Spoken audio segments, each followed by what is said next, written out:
வாழ்க வையகம், வாழ்க வளமுடன். வாழ்க்கை மலர்கள் நால்வோர் நற்சிந்தனை. மே 1. தலைப்பு ஆக்கத்துறை.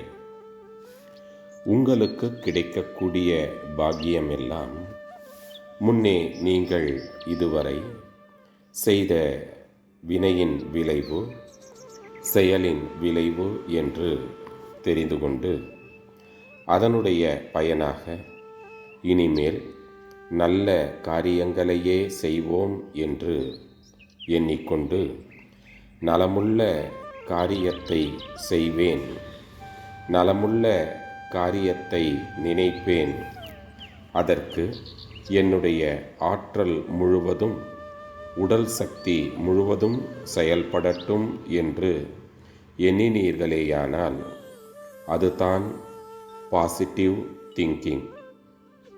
Positive side.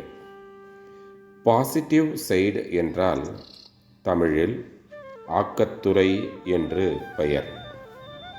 நெகட்டிவ் என்றால் முறித்தல், எதிர்த்தல் என்று பொருள். எதிர்ப்பின்றி ஆக்கம் என்றால் மேலும் மேலும் நலன் அளிக்கக்கூடியதுதான் அந்த ஆக்கம். அந்த முறையிலே நீங்கள் எப்படி எண்ணுகிறீர்களோ அப்படித்தான் நலம் விளையும். ஆகவே எல்லோரும் எண்ணத்தை நல்லதாக்கி கொண்டு வர வேண்டும்.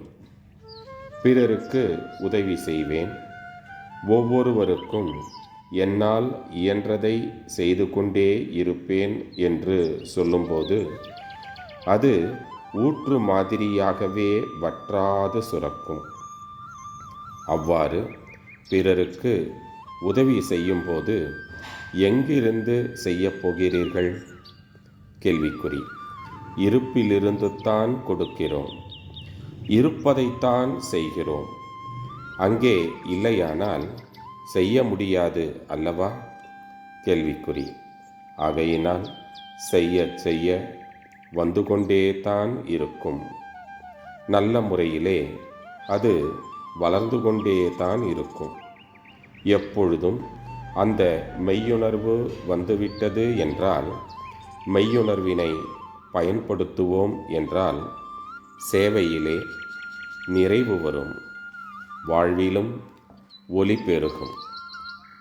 மனிதன் நல்ல எண்ணத்தோடு முயற்சியோடு ஒரு அடி எடுத்து வைத்தால் இறைவன் 10 அடி எடுத்து வைப்பான் என்று சொல்லப்பட்டுள்ளது. இதன் பொருள் என்னவென்றால், உங்களுடைய மனம் நாடினால் போதும். Fraction demands and totality supplies. ஏனென்றால் அங்கு தான் இருப்பு இருக்கிறது. நான் யாரிடமும் எதையும் எதிர்பார்க்க மாட்டேன் என்ற நிலைக்கு வந்தோமானால் என்ன ஆகும்? கேள்விக்குறி.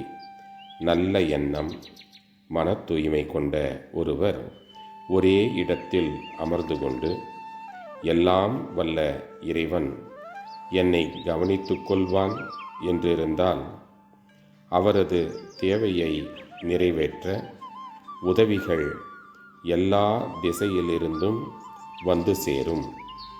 அருட்தந்தை. வாழ்க வளமுடன். தொடரும்.